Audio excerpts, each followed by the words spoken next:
back to the vision of the founding fathers of Pakistan.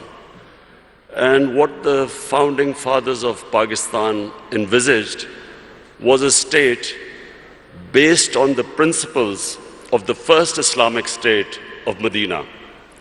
And those principles were justice, meritocracy, a welfare state where the state took responsibility for the weaker section of the society, and above all, state to educate its people. So these were the principles very lofty principles, why Pakistan came into being. So when we talk about Naya Pakistan, it means going back to the principles of what the founding fathers stood for. And hence the struggle to educate our people, develop our human resources, strengthen our institutions, especially of justice. Sadly for us, some of those principles are more visible in, say, the Scandinavian republics, say in Switzerland, say in New Zealand, than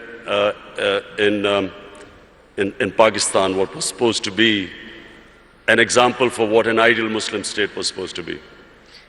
You've mentioned so many important points that I'm going to go back to one by one. So working on human capital, fighting corruption, empowering the economy.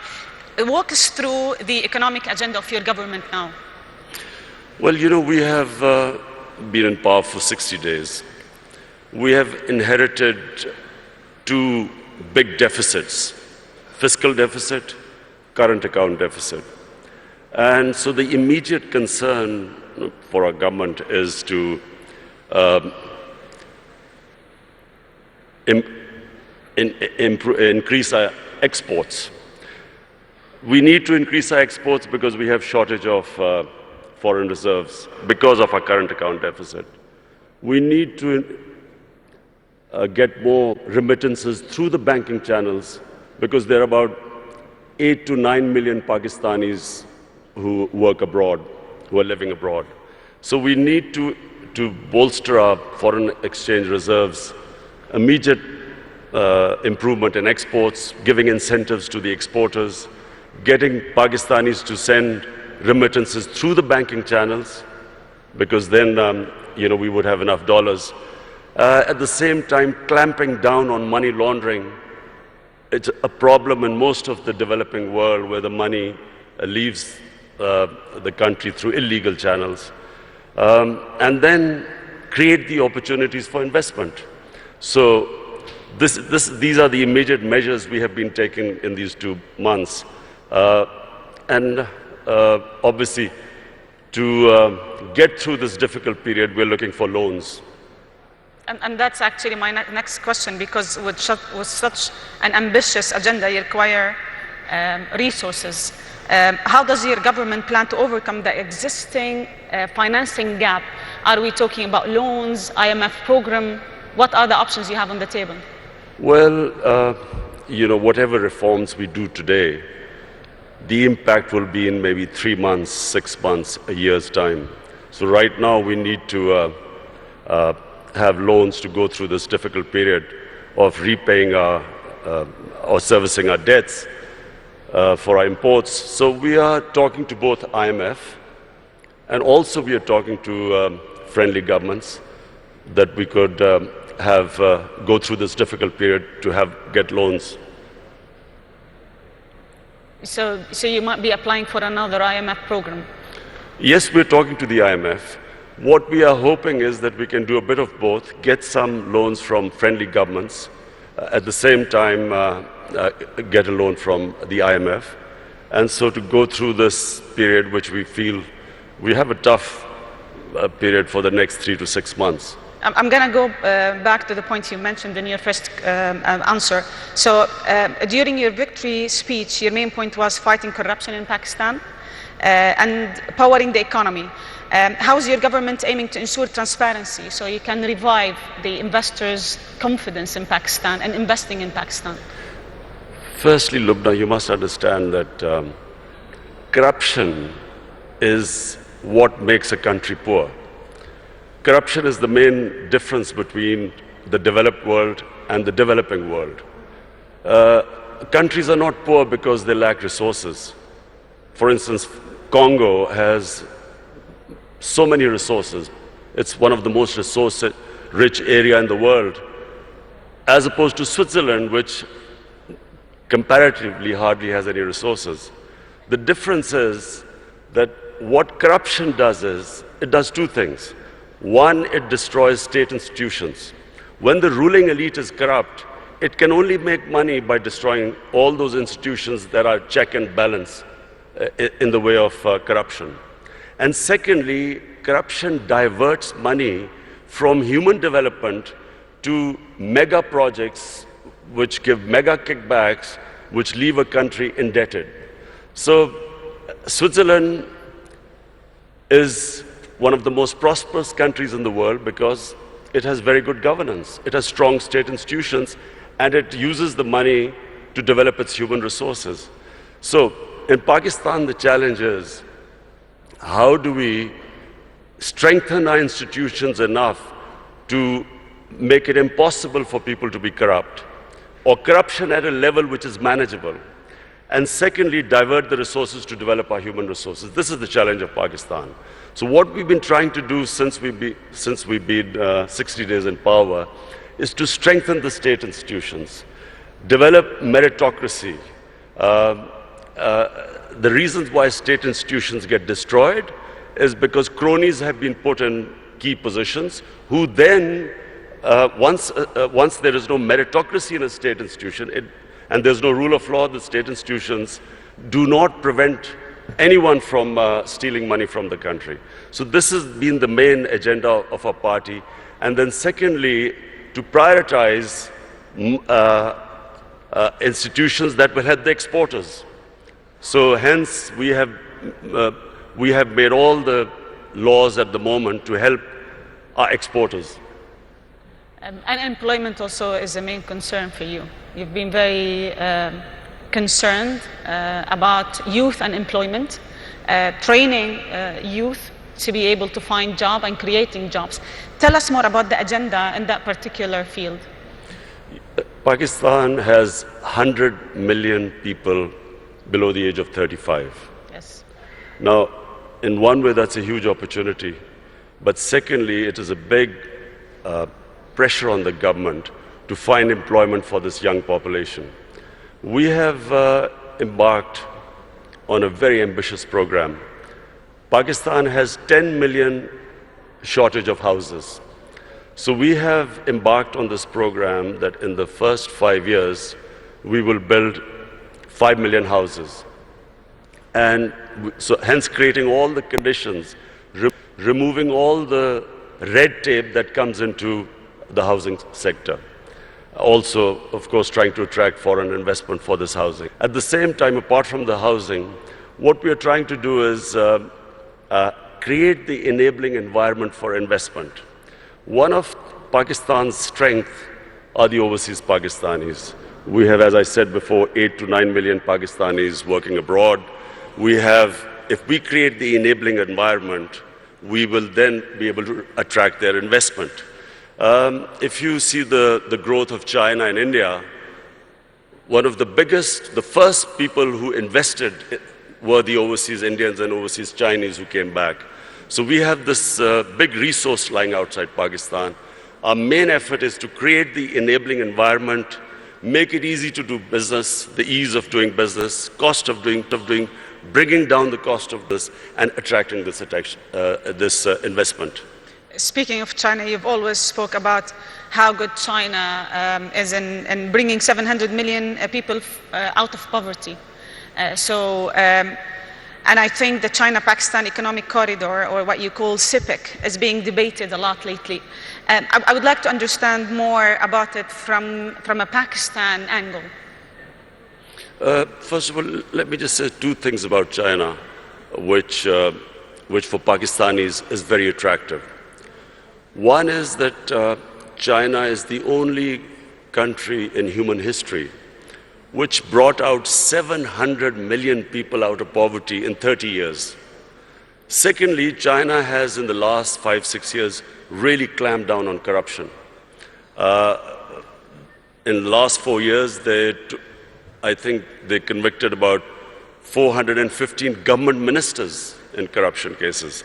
So these are the two problems which which face Pakistan. We have corruption, and so we are going to look for ways, because white-collar crime is very difficult, especially in our countries, to catch, because we do not have the people. Absolutely. We do not have those who understand, who can convict white-collar criminals.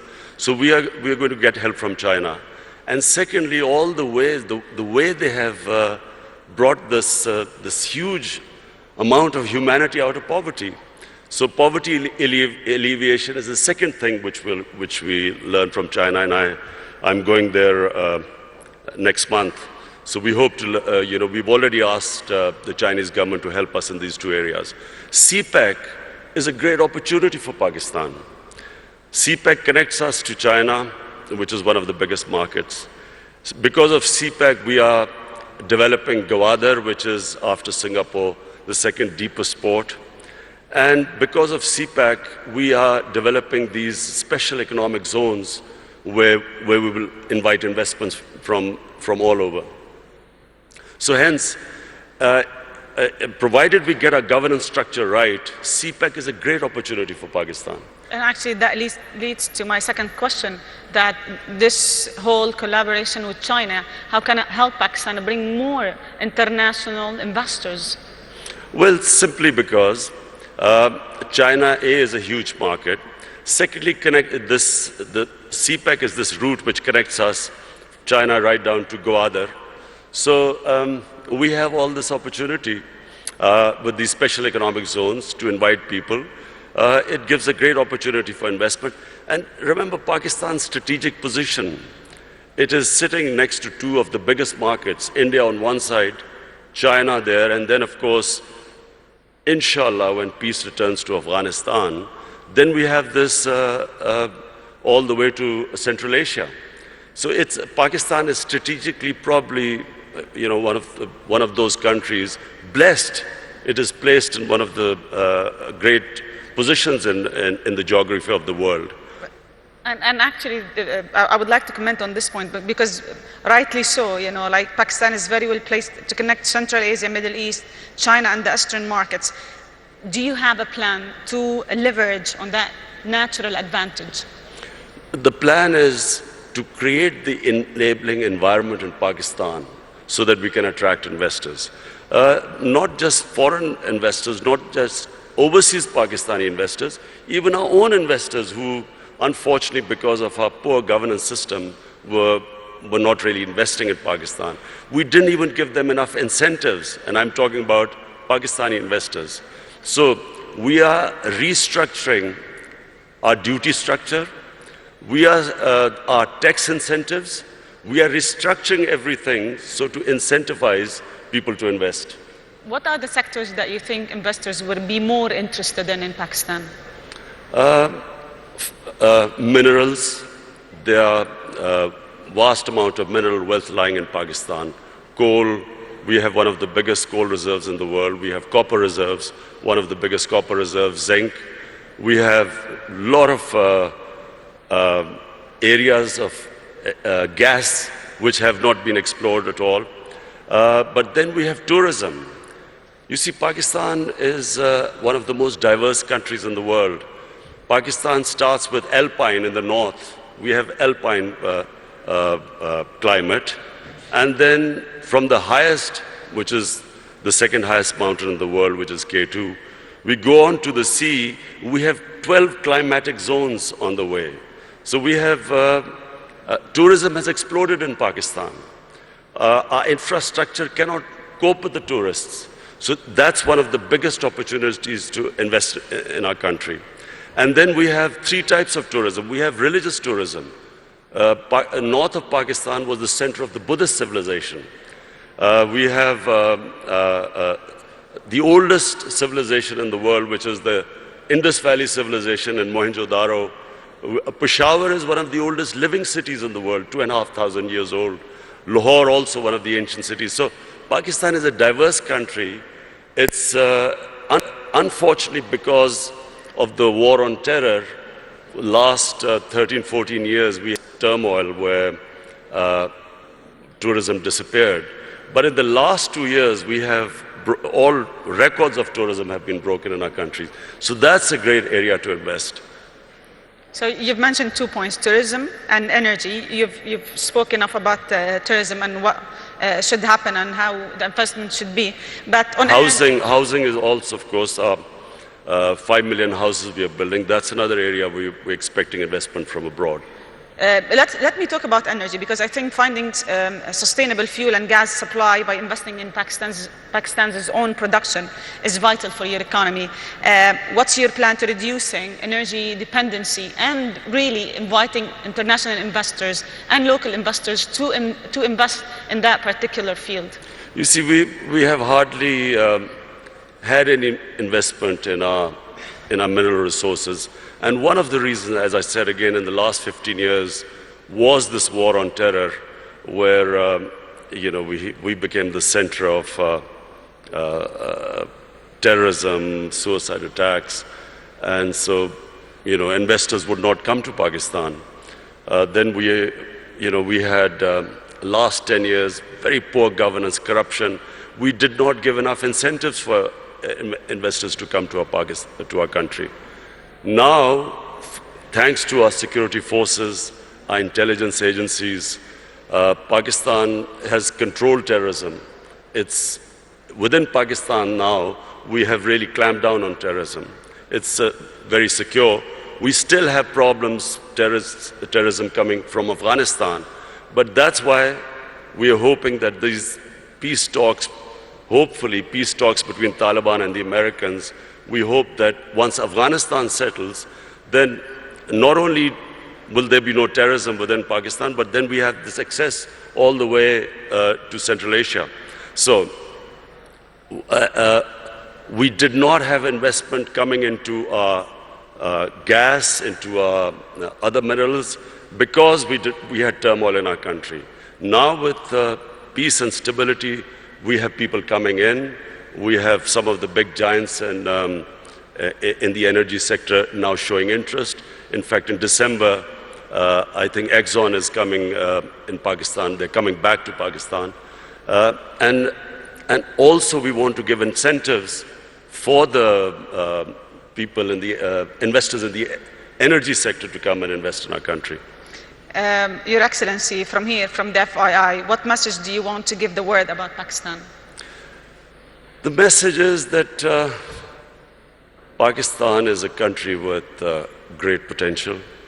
In the 60s, Pakistan was growing faster than almost any country in Asia, and that's because we had the best governance system. We unfortunately lost our way. In 80s, we ended up in what was the Afghan Jihad.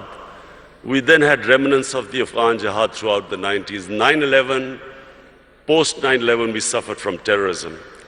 And then our governance system also, unfortunately, did not enable us to attract investment. Now, Pakistan, in my opinion, is ready. I repeat, the biggest resource in Pakistan are the 100 million Pakistanis below the age of 35. It's a huge potential in the country. We have a diverse, mineral-rich country, one of the most fertile lands in the Indus Valley Basin. So today, the country stands where it is probably right now is the best time for investors to come to our country. Thank you very much. I'm going to open the floor now for some questions. We've got around 10 minutes. So if you have any questions, please just mention your name and your institution. We've got some mics.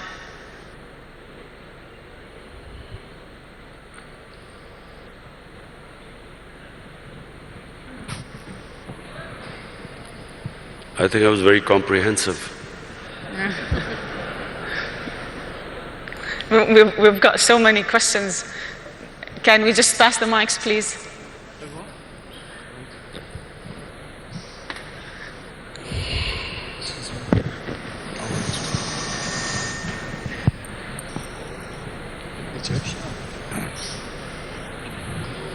Bismillah ar-Rahman ar-Rahim. Your Excellency, welcome to Saudi Arabia. Okay, welcome. Saudi Arabia businessmen are really very much looking at investment opportunities in Pakistan. We have a lack of information. I think we need to strengthen the economic section of the Pakistani embassy in Saudi Arabia so that the Saudi businessmen have full information. We believe, from our experience, with the expertise of Pakistanis working in Saudi Arabia, who really shared with us our experience of development, they really show a potential to build a great country in Pakistan, like helping us to build a great country in Saudi Arabia.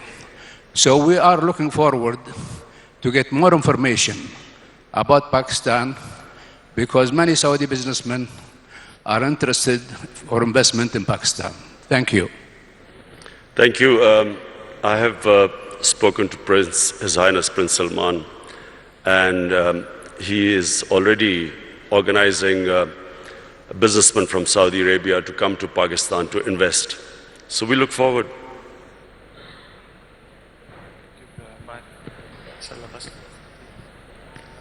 Okay. I'll take two more questions.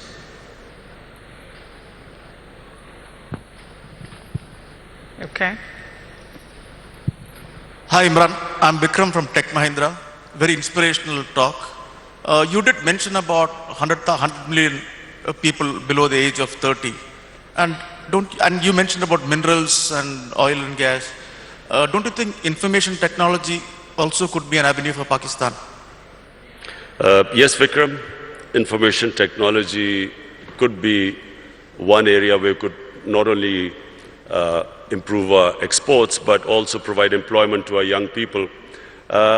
Unfortunately, we did not concentrate like India did in information technology. We've got left a bit behind, but now we are concentrating, organizing our IT sector so we can develop it. Yes.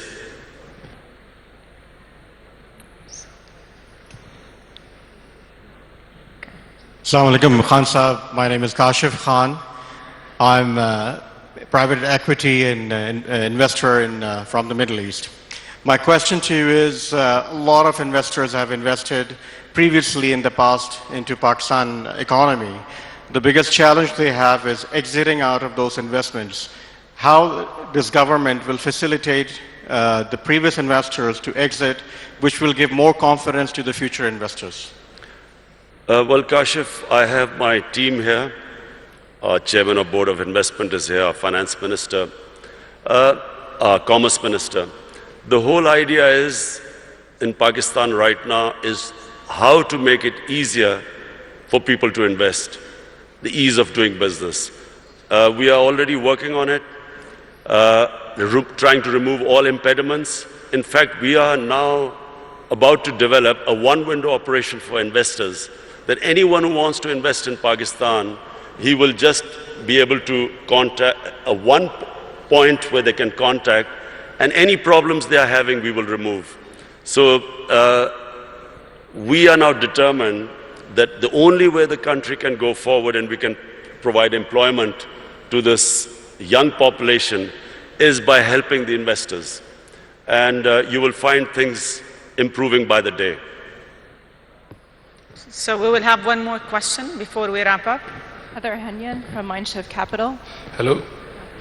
Assalamu alaikum, Your Excellency. Welcome to Riyadh. Pakistan is one of the largest importers of oil, and Saudi being one of the largest exporters. So can you maybe shed light on the possibilities of potential cooperation in oil refineries or downstream opportunities in manufacturing in Pakistan? Well, we are already talking to Saudi investors for an oil refinery to be built in Pakistan. In fact, we need 2 oil refineries in Pakistan bearing the amount of demand. So yes, the answer is yes, we are talking to Saudi Arabia. We have already met Saudi investors who just came over to Pakistan. And there is cooperation, and there's going to be increasing cooperation between Saudi Arabia and Pakistan. So we have one more question. Okay. Sorry, over here. Heather Henyon from Mindshift Capital. Just to ask about the gender strategy for Pakistan. We know that women have played a very strong role in microfinance, in the business of Pakistan, and in the formal economy of Pakistan. Can you talk more about the role that you see for women going forward as entrepreneurs and their role in the business sector? Thank you.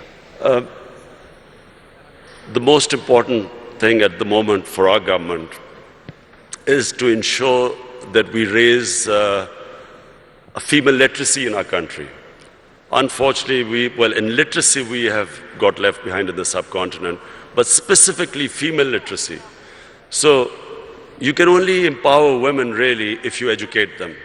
So in the 5 years when we were in power in Khyber Pakhtunkhwa, the province our government was in power, we decided that every 100 new colleges to be built in Khyber Pakhtunkhwa, 70 would be for women.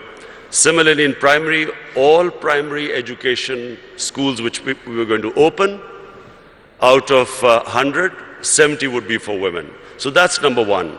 Secondly, we have this housing project which we've started.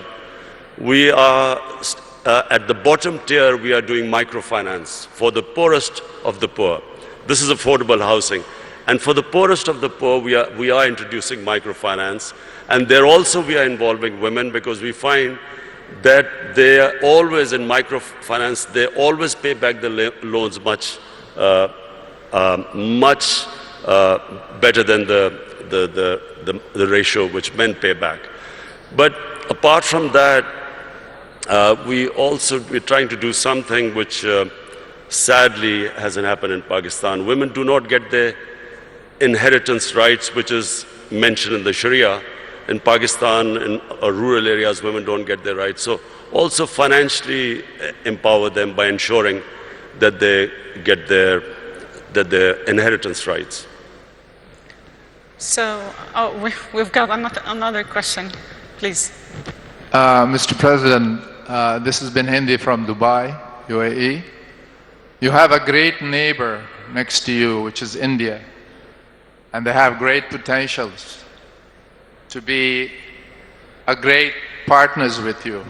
What is your efforts to let go all the past history and become one big nation, collaborating with each other in different fields and businesses? Thank you. Well, I'll answer my final question.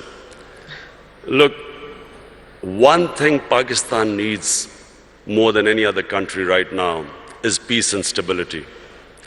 The last decade or more, specifically after 9/11, has been of the greatest turmoil to our country. A war which Pakistan had nothing to do with. Pakistan ended up losing almost 80,000 Pakistanis dead. Our tribal areas devastated by the war. Half of the population in the tribal areas internally displaced. Over $100 billion lost to the economy. And one of the reasons why we are at this stage where I'm talking about the two biggest deficits, fiscal and current account deficit, is because of this instability and the war, where investment just dried up in Pakistan. So what we need is stability. Now, stability means peace with all its neighbors. We have peace with India, we have peace with Iran, peace with China and Iran. Our problems are right now with Afghanistan and with India. Now, when I won the elections and came to power, the first thing I tried to do was to extend a hand of peace to India. Unfortunately, and I think it's because of the Indian election coming up, and because sadly anti-Pakistan rhetoric brings in votes, I'm afraid we got no response from India. In fact, got rebuffed by India. Now what we are hoping is that we'll wait till the elections, then again we will resume our peace talks with India. Peace with India is important not just for Pakistan, but for India as well. All the money that should be diverted to our human resources ends up being diverted to non-productive arms race. And secondly, peace with Afghanistan, peace in Afghanistan. It's critical for Pakistan because at the moment, the low amount of terrorism coming into Pakistan is from Afghanistan. And so it's for us, for Pakistan, it's extremely important that we have peace with both the neighbors. And I can tell you, my government will be trying its best. We are all in Pakistan, there is a consensus amongst all stakeholders that what this country right now needs peace and stability.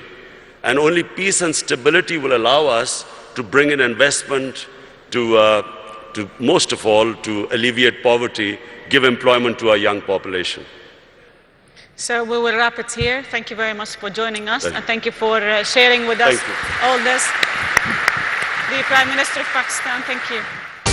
ये मनाज़िर आप मुलाहिज़ा कर रहे हैं। वज़ीर आज़म Imran Khan Saudi अरब में सरमायाकारी conference से खिताब कर रहे थे। इमरान खान का कहना था कि मदीना जैसी इस्लामी रियासत का क़याम हमारा मकसद है, जहाँ पर लोगों को बुनियादी इंसानी हकूक़ मुयस्सर हों, जहाँ पर इंसाफ और मेरिट का बोलबाला हो। करप्शन का खात्मा हमारी अव्वलीन तरजीह है। पाकिस्तान में सरमायाकारी के बेहतरीन मौक़े मौजूद हैं। तालीम, इंसाफ और बेरोज़गारी का खात्मा हमारी तरजीहात में शामिल है। मुल्क इसलिए कमज़ोर नहीं होता कि उसमें रिसोर्सेज नहीं होते, बल्कि करप्शन स्टेट इंस्टीट्यूशंस को तबाह कर देता है और मुल्क को भी मकरूज कर देता है। पाकिस्तान को दरपेश हैं मसाइल जिनको हम ठीक करेंगे। हम कर्ज़ों के लिए IMF और दोस्त ममालिक से राब्ते कर रहे हैं। हमें बरामदात बढ़ानी है ताकि ज़र मुबादला बढ़ाया जा सके। समुंदर पार पाकिस्तानियों की बात करते हुए उन्होंने कहा कि हमारी मुआशरत में रीढ़ की हड्डी की हैसियत रखते हैं।